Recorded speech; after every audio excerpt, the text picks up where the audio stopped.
match number 3 we go now with Guinea-Bissau already eliminated, but the Super Eagles Nigeria's still got work to do. Of course, what's going to go on this week? We'll take a little look next.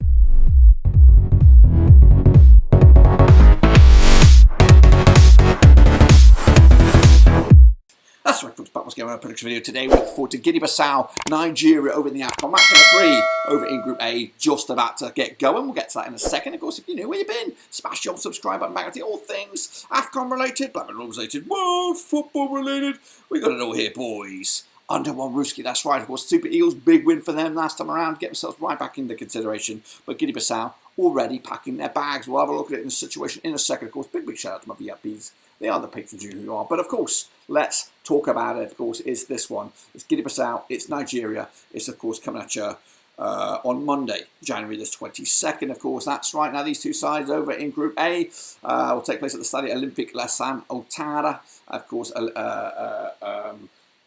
on one of a double-headed fixture, of course, both games kicking off at the same time, of course, over in Group A. So let's remind ourselves, of course, this one's actually at the Stade Felix Houellebougouni, of course, over in Nigeria, in the Ivory Coast.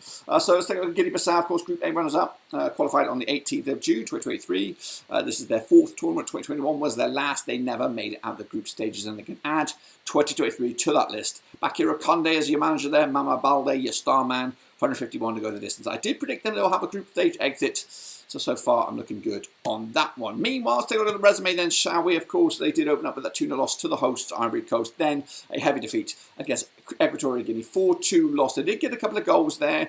I'm just trying to look at it mathematically. Can they still qualify? I don't think so. 3 points is the max they could get. And of course, Ivory Coast will take on Equatorial Guinea in their own game.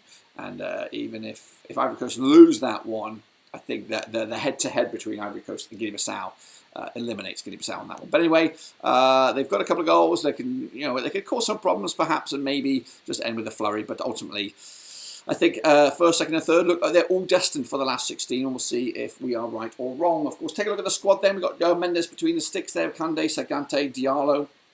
The other Mendes there, that's Hudobab Mendes. We've got Bikel, Carlos Mendes Gomez.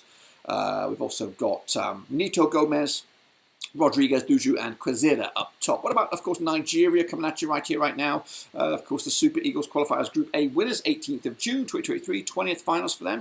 2021 was the last, 1980, 1994, and 2013 they were the champions. With Jose Pesero, your manager, Victor Osimhen, your star man. 10-1 to go the distance. I do have them making the quarter-finals, of course, but their resume looks like this right here, right now. Opening day, draw against Equatorial Guinea, looks like an okay result at the moment, and of course, picking up a monster win against the host, 1-0 win to give themselves in a good spot here, ahead of Ivory Coast, heading into that final match, of course, taking on already eliminated Guinea-Bissau. Have they saved their most easiest for last? Maybe, or maybe Guinea-Bissau could cause right-all problems and send Nigeria a bit of a headache heading into this one. However, I do feel 4 points is going to be enough for them to get through the last 16 in one capacity or another, whether it's a third-place team, runners-up, or even as a group win. I think they'll be all right.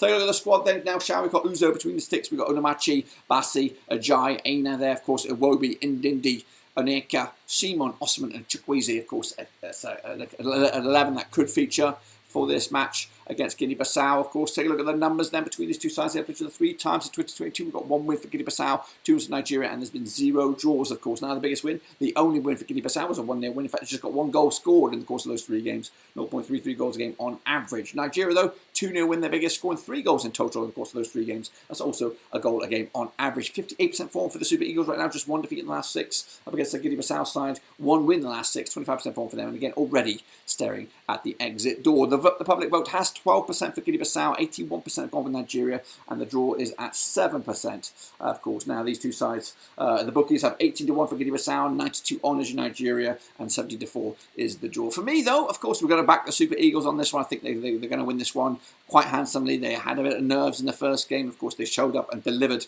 against Ivory Coast in the second game. I think this is where we'll see the true Nigeria show up and, of course, put themselves in a good position heading into the last 16, maybe even as Group A winners. That's, of course, my take on it, guys. Let me know your take, of course, as we look forward to this one. Of course, the next time you see me talking about Nigeria will be in the last 16, of course, whether they are, of course, group winners or runners-up or even the third-place team. Unfortunately, Guinea-Bissau, thanks for everything this tournament, but, of course, we'll hopefully see you back next time in the AFCON. But until then, guys, subscribe, thumbs up, catch you later for the next one. But until then, dudes, we're done.